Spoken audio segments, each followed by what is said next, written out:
Okay, part 3, and hopefully the final chapter of this ghetto fiasco. Now, we left off in part 2 where Dan Wootton had shifted his alliances from one prince to the other, following his now infamous article with The Sun, where he had to let it be known that Kate and Rose were beefing in a real way. And the article also states that multiple sources have confirmed that Dan really didn't have nice words to say about Prince William behind closed doors. And when it came to Harry, he really didn't have an opinion about him. Well, of course, until he decided to marry a biracial woman in 2018. Now, in 2020, Simon Case, aka The Fly, was tasked with investigating payments from Dan Wootton and The Sun to the partner of a royal press officer, allegedly for information about the Duke and Duchess of Sussex. Now, of course, concluding this investigation, Simon Case, aka the Fly, determined that Dan and Christian were not friends. They had no type of friendly connection. However, he forgot to check his Instagram because he missed a picture. And this is the picture right here, which was hiding in plain sight. Now, the byline time starts very petty with this article, talking about it's the friendship Prince William's former right-hand man Simon Case, aka The Fly, concluded simply didn't exist. And yet, here are one-time Royal Press Secretary Christian Jones and his publicist partner huddling together for an intimate celebratory photograph with cash release journalist Dan Wootton. And what is the occasion? This would be Dan Wootton's 35th birthday party in March of 2018. And the location was at a private terrace of a 1,675 pounds a night suite at London's exclusive Hotel The Ned. Now, the guests were 20 incredible friends. Now, these were in Dan Wootton's own words, handpicked to enjoy his extensive larage. The issue is that it was a friendship that when legal documents later named Christian Jones, he flatly denied. And none of which could have seemed possible, as Jones and his partner toasted to the birthday board just a few days before winning a British Press Award for Showbiz Reporter of the Year, and 5 years before he was unmasked as a serial catfish for allegedly targeting young celebrities and colleagues for images that were explicit, if I might say so. And then, of course, the rest of the article goes on to say, like, all the bougie stuff that Dan served at his birthday party. By the way, I am today years old when I found out that Dan and I were like around the same age. Interesting. Anyway, so one of the party's attendees told Byline Times that there was no expense spared and everyone invited was part of Dan's special group of mates. Dan hired a private dining room and laid a set menu with 3 options for each course, they said. It was champagne, cocktails, and whatever you wanted from the menu. Just 28, and then a few more turned up to celebrate with Dan upstairs on the terrace before heading to a club. It was lavish. There was no expense spared. Everyone invited was part of Dan's special group of mates. Dan paid for everything. And honestly, this apparent closeness was illustrated when he posted this on his Instagram page in March of 2018. And he also captioned it with these cute little hearts. Isn't that something you do with your friends? You know, I could have swore they weren't friends. That's interesting. Now, here's where it gets interesting, because if you remember, Dan really didn't care about the royal family. He really didn't start showing interest into the royal family or royal stories until 2018, which is very interesting because his friend's partner took a job as the deputy communications secretary to the Duke and Duchess of Cambridge in December of 2018. And apparently it was one of Prince William's courtiers who knew that he had some type of connection to Dan Wootton, but apparently it wasn't that big of a deal.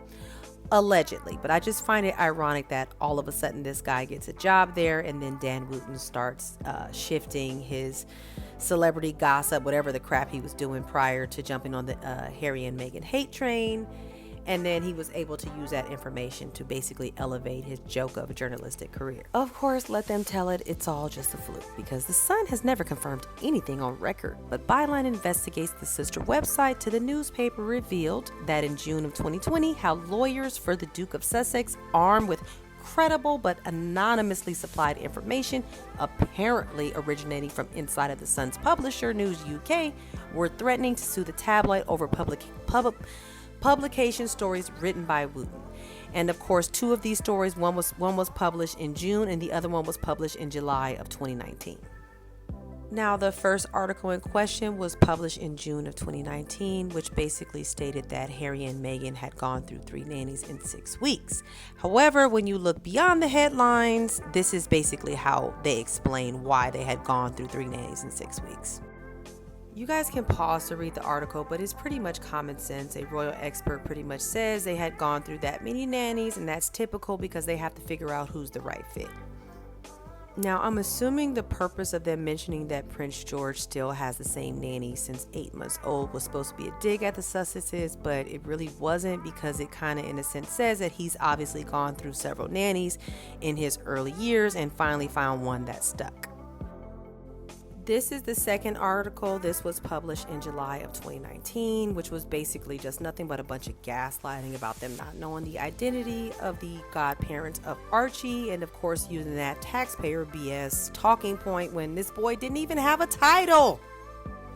This is the ridiculous part to me, because basically they're blaming Meghan for this privacy, not even understanding that these people really don't owe you anything. And from my understanding, Archie was not titled and he was not provided with security either. So I don't know what you guys were funding. Now, after these 2 articles were published, it was discovered that there was a payment made to the publicist in August of 2019, which was identified by way of International News UK accounting code, and this matter had actually been referred to both Buckingham Palace and Britain's then top anti-terrorism police officer, Scotland Yard's Neil Bassau, for investigation. Now, part of Bassau's job was to try and establish whether there was any case for a criminal prosecution for misconduct in the police office, the crime for which 9 police officers were previously convicted based on evidence that was handed over by Murdoch's media empire to Scotland Yard in 2016. Now, this operation, better known as Operation LD, was basically the prosecution of the 9 police officers for accepting money from journalists for information. And of course, after the MP failed to obtain the full identity of the whistleblowing Sun insiders, which it required to obtain a warrant to search the royal property, that's when Simon Case, the then private secretary to Prince William, was tasked to investigate this on the Kensington Palace side, because of course Joan was employed there at the time.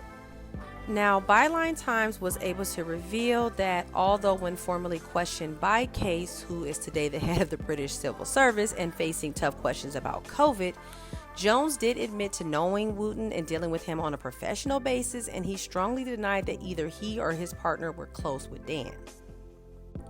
Then, of course, with Prince Harry's lawyer sending a letter before action to the Sun, this prompted Kensington Palace to have to launch their own investigation, because Christian was an employee there, but of course it was Simon Case, aka The Fly, that was tasked with concluding this investigation, in which he concluded they were not friends.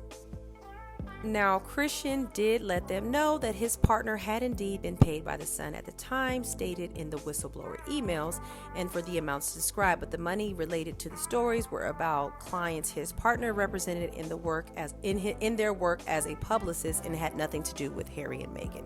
Sure, buddy. Following the investigation, Christian faced no further action. He retained the confidence of Kensington Palace and later on had a couple of big promotions, one in particular where he replaced Simon Case, aka The Fly.